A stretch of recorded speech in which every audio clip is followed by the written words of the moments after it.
오늘 본문은 데살로니가전서 5장 1절에서 11절 재림의 때와 시기라는 제목으로 말씀을 전하겠습니다. 지난주에 우리는 데살로니가전서 4장을 통해서 먼저 잠든 성도, 이미 죽은 성도들이 재림의 날에 어떻게 되는지 살펴봤죠. 주님 강림하실 때 죽은 자들이 먼저 일어나고 산자들도 함께 변화되어서 주님을 맞이하며 항상 주와 함께 있을 것이라는 위로의 말씀을 나누었습니다. 그러자 자연스럽게 두 번째 질문이 생깁니다. 그렇다면 그 놀라운 재림의 날은 언제 오느냐? 예수님이 언제 두 번째 오시느냐? 그 때와 시기가 언제냐? 그것은 2000년 전이나 지금이나 모든 성도가 가장 궁금해하는 그런 질문이죠. 오늘 본문 5장은 바로 때와 시기에 대한 사도 바울의 명확한 대답입니다. 이 말씀을 통해서 우리는 재림의 날을 기다리는 성도가 어떤 자세로 살아야 하는지 분명한 답을 얻게 될 것입니다. 그러면 재림의 때와 시기는 언제냐? 첫 번째로 재림의 때는 도둑같이 혼련이 임한다고 말씀하고 있습니다. 1절에서 3절에 보면은 형제들아 때와 시기에 관하여는 너에게 쓸 것이 없음은 주의 날이 밤에 도둑같이 이를 줄을 너희 자신이 자세히 알기 때문이라. 그들이 평안하다 안전하다 할 그때에 임신한 여자에게 해산의 고통이 이른 것 같이 멸망이 갑자기 그들에게 이르리니 결코 피하지 못하리라. 사도 바울은 1절에서 뜻밖의 대답을 합니다. 형제들아, 때와 시기에 관하여는 너에게 쓸 것이 없다. 왜 쓸 필요가 없습니까? 그들이 날짜를 이미 알고 있어서가 아니라 그들이 가장 중요한 핵심, 재림의 성격을 이미 알고 있었기 때문인 것이죠. 그 핵심이 뭐냐면 2절이죠. 재림의 날은 아무도 예측하지 못하는 때 도둑같이 임한다는 거예요. 도둑같이. 세상 사람들은 어둠 속에서 평안하다, 안전하다 하면서 스스로를 속이고 있을 것입니다. 그들은 이 살고 있는 이 땅이 전부인 것처럼 그렇게 살고 있어요. 이 땅에서 천년만년 영원히 살 것처럼 그렇게 살아가요. 그러나 임신한 여인에게 해산의 고통이 갑자기 찾아오듯이 멸망은 혼련히 그리고 피할 수 없이 임한다는 사실이에요. 사도 바울이 강조하는 것은 날짜 계산이 아니라 재림의 갑작스러움, 확실성, 그 얘기를 지금 하고 있어요. 마태복음 24장에 예수님은 이 재림의 때를 노아의 때와 같다고 말씀하죠. 노아의 때와 같죠. 우리가 사도신경에도 저리로서 산자와 죽은 자를 심판하러 오시리라. 우리가 조금 전에도 사도신경을 고백하고 이 예배를 시작했지만 저리로서 산자와 죽은 자를 뭐 한다고요? 심판하러 오신다. 재림. 그래서 예수님의 재림은 노아의 때와 같다. 홍수 전에 노아가 광주에 들어가던 날까지 사람들이 먹고 마시고 장가들고 시집가고 있으면서 홍수가 나서 그들을 다 멸하기까지 아무도 깨닫지 못하였어요. 그래서 인자 임함도 이와 같으리라. 그들이 평안하다, 안전하다 말하고 시집가고 장가가고 이 땅에 그죠? 온갖 쾌락으로 살아갈 때에 영적으로 무디했을 때에 그들에게 방주를 지는 노아는 아마 그들의 눈에 미친 사람처럼 보였을 거예요. 그러나 심판은 그들의 일생 한복판에 도둑처럼 임했고 준비되지 않은 모든 자를 홍수가 다 쓸어버렸다는 거예요. 그렇기 때문에 우리는 지금 때와 시기를 계산하려는 헛된 호기심에 빠져 있어서는 안 된다는 거예요. 이 이단들이 항상 때와 시기에 그 관심을 두고 예수님이 오신다는 재림에 관심을 두는 게 아니라 언제, 어느 때 오느냐, 그 관심 두다가 다 불발탄 되죠. 불발탄. 이단들의 특징이 몇 년, 몇 월, 며칠에 주님이 오신다. 그래가지고 직장도 그만두고 학교도 그만두고 모여가지고 다 불발 터졌어요. 성경은 그날은 아들도 모른다. 예수님조차도 모른다. 예수님이 왜 모르겠어요? 그렇지만 그 예수님의 재림의 그 모든 주권은 우리 하나님 손에 달려있다고 그렇게 말씀하시는 거죠. 왜 예수님 모르시겠어요? 우리가 집중할 것은 날짜가 아니라 주님이 오늘 밤이라도 도둑같이 오실 수 있다는 사실이에요. 그렇기 때문에 세상에 주는 거짓 평안에서 취해서 영적으로 잠들어 있지 말고 갑작스럽게 주님이 항상 오신다는 그런 긴장감, 영적 긴장감을 회복하는 저 여러분들 되시기를 주 이름으로 축원합니다. 두 번째는 우리는 빛의 아들임으로 있어야 된다는 거죠. 자, 4절에서 7절까지 같이 읽어봅니다. 시작. 형제들아, 너희는 어둠에 있지 아니하며 그날이 도둑같이 너에게 임하지 못하리니 너희는 다 빛의 아들이요 낮의 아들이다. 우리가 밤이나 어둠에 속하지 아니하니 그러므로 우리는 다른 이들과 같이 자지 말고 오직 정신을 차릴지라. 자는 자들은 밤에 자고 취한 자들은 밤에 취하되. 아멘. 재림이 오늘 그죠? 도둑같이 임한다. 형제들아, 너희는 어둠에 있지 않냐면 그날이 도둑같이 너에게 임한다. 우리는 어둠에 있지 않다. 그렇게 전전을 하고 있죠. 그래서 사절은 놀라운 반전을 선포하죠. 형제들아, 너희는 어둠에 있지 않냐면 그날이 도둑같이 너에게 임하지 못하리니. 왜냐하면 우리의 신분이 다르기 때문에 우리는 다 빛의 아들이요 낮의 아들이라고 어저리 얘기를 하고 있잖아요. 우리는 더 이상 밤이나 어둠에 속하지 않기 때문에 예수님께서는 우리를 어둠에서 빛으로 옮기셨어요. 그래서 6절에 보면은 신분이 다르기에 삶의 방식도 달라야 한다고 얘기를 해요. 사도 바울은 강력하게 명령해요. 6절에 그러므로 우리는 다른 이들과 같이 자지 말고 오직 정신을 차린지라. 어둠에 속한 자들은 자고, 잔다는 것은 영적으로 무디어 있다는 거예요. 무디어 있다. 영적으로 무디어 있어요. 그러니까 오늘이 며칠인지, 오늘이 수요일인지, 오늘이 무슨 날인지 모르고 있는 거예요. 무디어 있는 거예요. 그런데 이 말은 세상 쾌락에 빠져있다. 세상에 푹 빠져있다. 그러나 빛의 아들인 우리는 깨어있어야 하고 정신을 차려야 한다. 분별력을 가지고 늘 영적으로 긴장하고 있어야 된다. 긴장. 마태복음 25장에 열처녀 비유를 우리 잘 알죠. 열처녀 모두 신랑을 기다리다가 잠들었어요.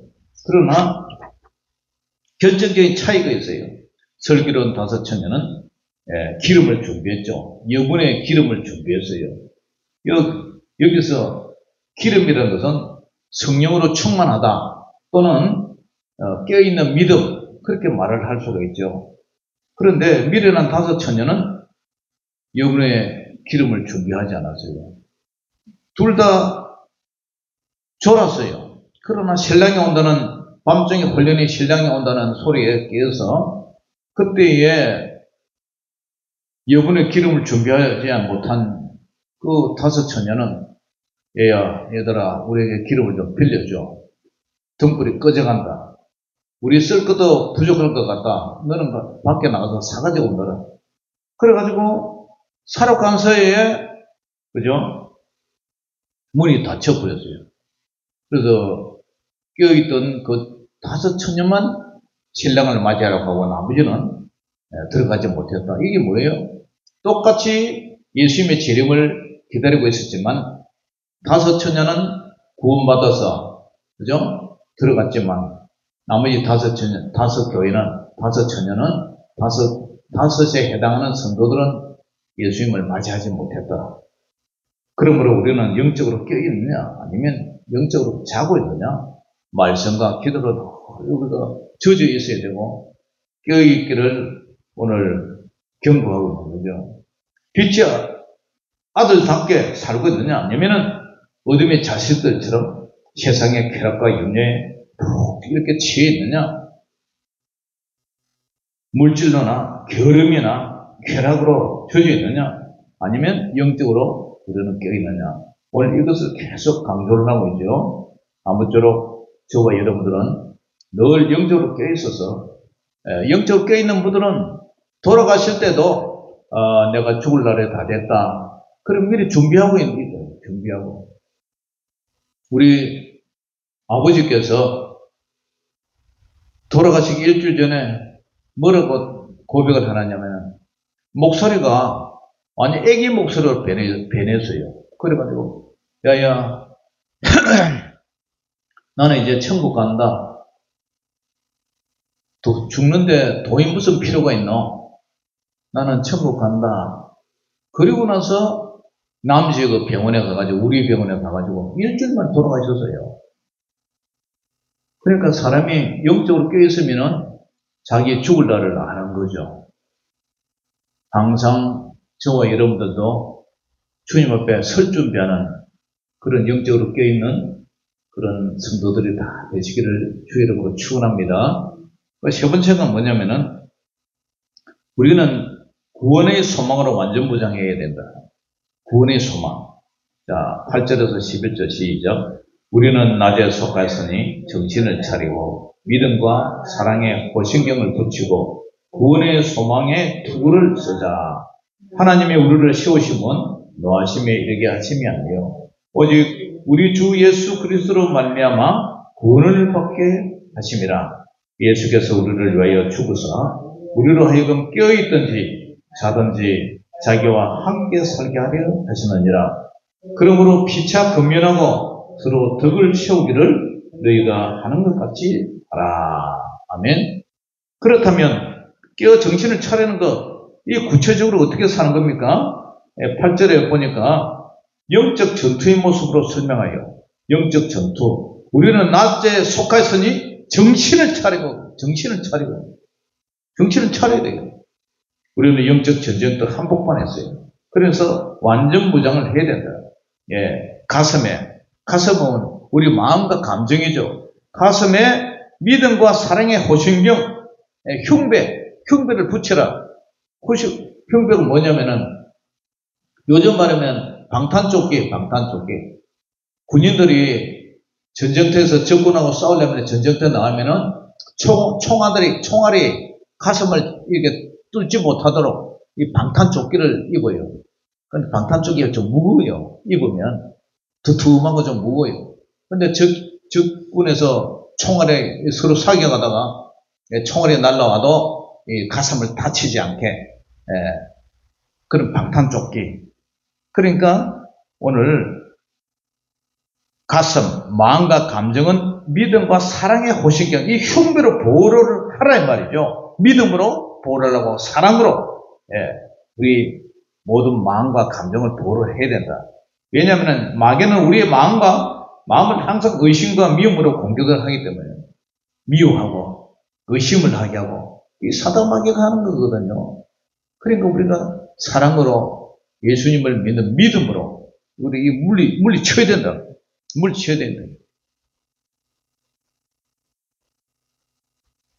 어떤 사람이 창을 가지고 어떤 방패도 뚫을 수 있는 창이 있어요. 또 어떤 사람은 아무리 어떤 창이라도 막아낼 수 있는 방패가 있다. 창으로 찌르면 방패로 막아내는 것. 그래서 거기서 나온 말이 모순이란 말이 나와요. 모순.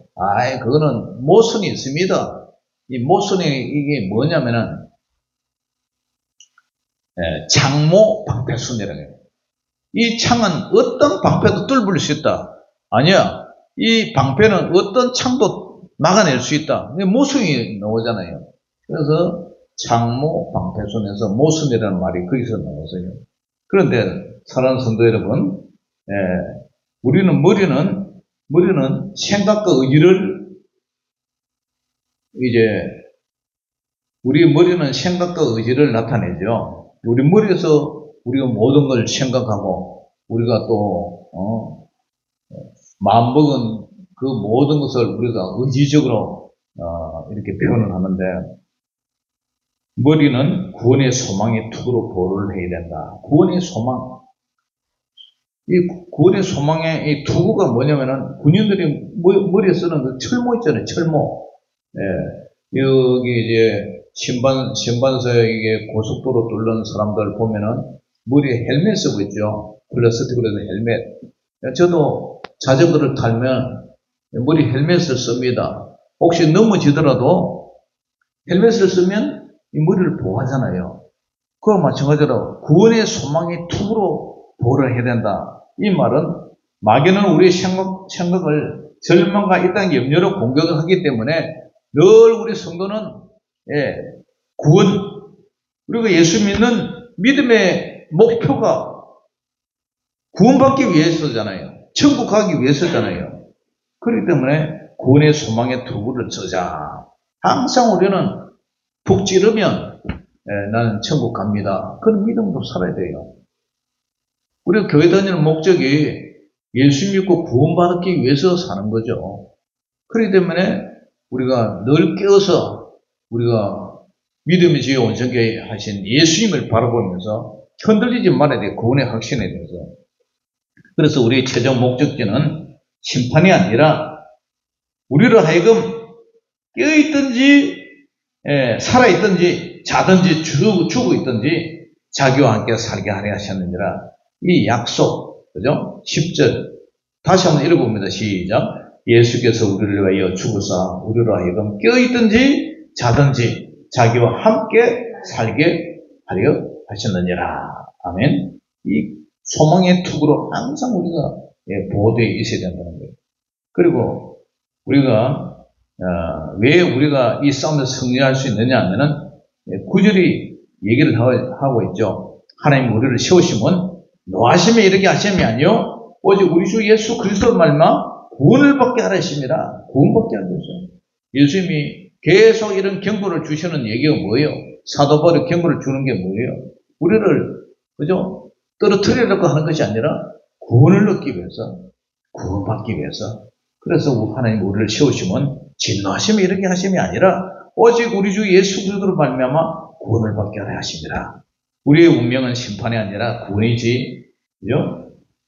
이 구원은 10절 말씀처럼 예수님이 우리를 위해 죽으심으로 이미 보장되었어요. 우리의 최종 목적지는 심판이 아니다.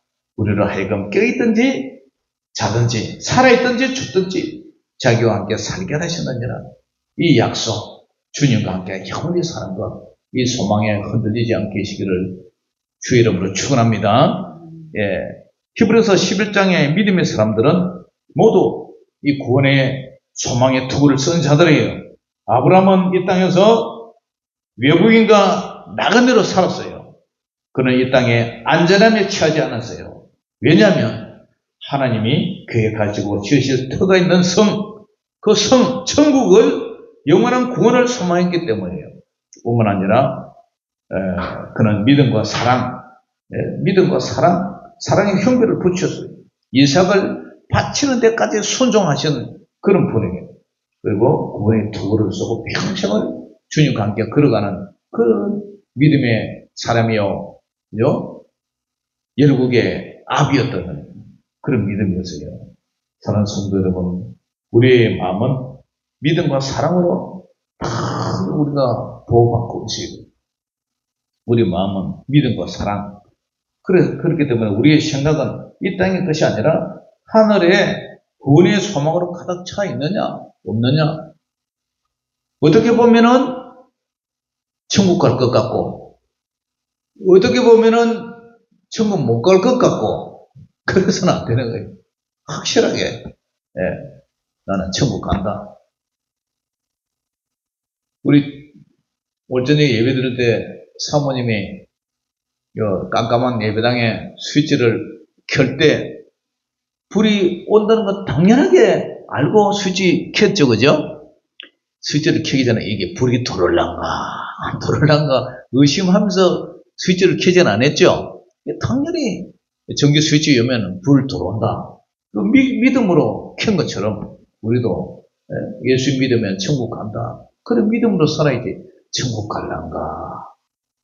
그 전에 우리 교회 좀 다녔던 그 어떤 분들처럼 천국이 있는가 없는가 가봐야 알지. 그러면 안 되잖아요. 그죠? 예. 천국이 분명히 있다고 계속 믿음으로 얘기를 하는데, 목사님, 천국이 있는지 지옥이 있는지 가봐야 알죠. 아주 중직자 입에서 그런 말씀하면 절대로 안 되잖아요. 안 그래요? 예. 확실히 나는 죽어도 천국 간다. 그런 믿음으로 살아요. 오늘 계속 얘기하는 게 그렇잖아요. 예수님이 재림이 도둑처럼 오기 때문에 우리는 늘 껴있자. 껴있어 주님을 맞이하자. 그래서 주님과 함께 사는 것에 소망을 두면 우리는 오늘 어떤 시련이 와도 흔들리지 않는다는 거예요. 이 소망이 확실하기에 우리는 혼자 싸우지 않고 11절은 명령을 해요.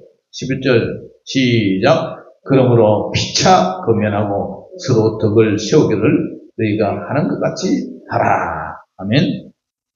우리 서로 피차 금연을 하는 거예요. 권사님, 성도님, 우리는 천국 갑니다. 주님의 보혈로, 예수님의 공로로 우리는 그죠? 능력이 없지만 그러나 피차 금연하고 서로 덕을 세우기를 너희가 하는 것 같이 하라. 덕을 세워야 되죠. 믿음의 덕을. 그래서 이렇게 금연을 하는 거예요. 피차 금연하고 서로 덕을 세우기를 너희가 하는 것 같이 하라. 우리는 함께 껴있으며 서로를 격려하며 그날을 준비하면서 살아가는 거예요. 사랑하는 성도 여러분, 주님의 재림의 때와 시기는 아무도 몰라요. 그건 하나님의 주권에 달렸어요. 그러나 우리는 가장 중요한 세 가지 진리를 알아요. 주님은 도둑같이 호련히 오신다. 세상의 거짓 평안에 속지 말아야 한다는 사실이고, 우리는 빛의 아들이라는 사실이에요. 빛의 아들. 어둠 속에 자거나 취하지 말고, 이 새 속에 취하지 말고 항상 깨어서 정신을 차려야 한다는 사실. 뿐만 아니라 우리는 구원의 소망으로 무장을 해야 돼요. 무장. 지금 경주에서 아시아, 그 다음에 태평양 경제 협력단들이 전부 다 모여가지고, 그죠? 에이펙 해가지고 지금 회담을 하고 있잖아요. 미국의 트럼프 대통령도 와 있고, 중국의 시진핑 대통령도 주석도 온다 그러고, 이재명 대통령하고 지금 아까 보니까 회담하고 있더라고요. 그게 뭐예요? 서로 아시아나 태평양, 아메리카 쪽이나 서로 손잡고 경제를 잘 해서 서로 자국의 이익을 위해서 잘 먹고 잘 살자. 그런 회담하는 것 아닙니까? 그래가지고 그 주위로 경주 그 일대에 공중에 헬기가요, 헬리콥터가 계속 떠 있고 군인들이, 경찰들이 쫙 무장해 있어요. 혹시 만에 하나라도 불상사가 생기지 않도록 다 지키고 있어요. 아주 경비가 삼엄하게 지키고 있어요. 그 전에 전두환 대통령 시절에 저쪽에 어딥니까? 미얀마 그거 가가지고 폭탄이 터져가지고 북한의 그 세력들이 미리 폭탄을 설치해가고 대통령하고 가 있는데 폭탄 터져가지고 많이 죽었잖아요. 장관들도 죽고. 그런 불상사가 일어나지 않도록 아주 경비를 철저하게 하고 있단 말이에요. 그와 마찬가지로 우리도 껴있어야 돼요.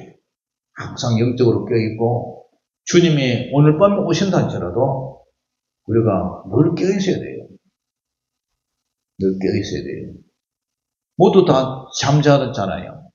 내일 아침에 다 일어난다고 생각하지, 내일 아침에 못 일어나는 사람도 있단 말이에요. 내일 아침에 자면 반드시 일어난다 생각하지만, 그러나 못 일어나는 사람도 있는 거예요.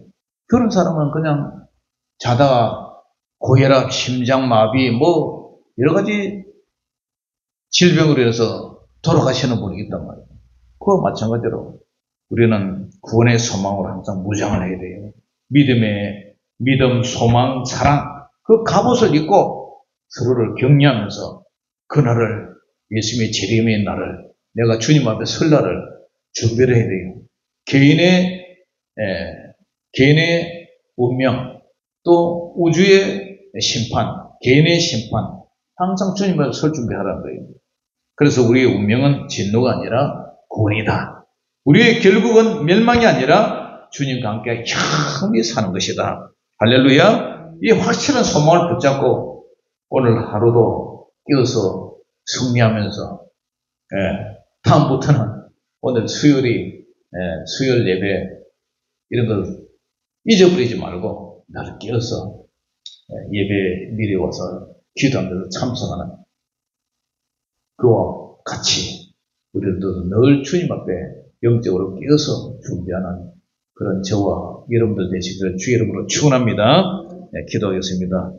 사랑의 아버지 하나님, 오늘 감사합니다. 늘 영적으로 깨어서 예수님의 재림 앞에 우리가 설 수 있는 지혜로운 슬기로운 다섯 처녀처럼 그렇게 살게 하여 주시옵소서.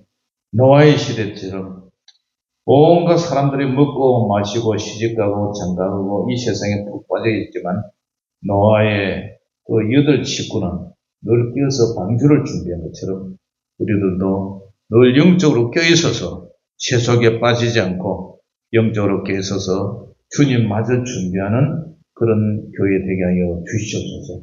예수님의 이름으로 감사하며 기도 올려옵나이다. 아멘.